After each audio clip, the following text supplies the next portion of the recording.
बिस्मिल्लाहिर्रहमानिर्रहीम। अस्सलामुअलैकुम दोस्तों, एक दफ़ा का जिक्र है। एक बुजुर्ग गौस पाक के जलसे में शरीक थे। लोगों का हजूम जमा था। इतने में बुजुर्ग को अचानक हाजत पेश आ गई।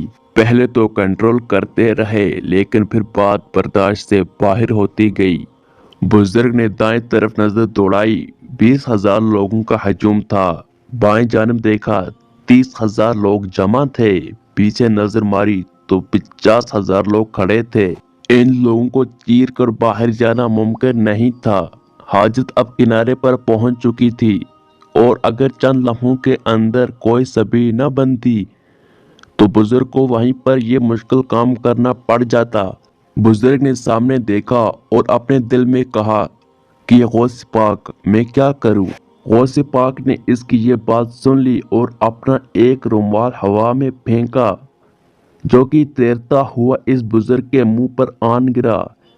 बुजुर्ग ने रुमाल पीछे हटाया तो क्या देखता है कि वो एक जंगल में है, जहां न कोई इंसान, न चिरंद, न परिंद। बुजुर्ग ने एक कोने में रफा हाजत की, फिर कहीं से पानी लेकर वुजू किया, और अब बुजुर्ग सोच रहा था कि वापस गौस पाक के महफिल में कैसे जाया जाए। वो रुमाल खुद ब खुद बुजुर्ग के चेहरे पर दोबारा आ गया, और अगले ही लम्हे वो बुजुर्ग वापस गौस पाक के महफिल में पहुंच चुका था।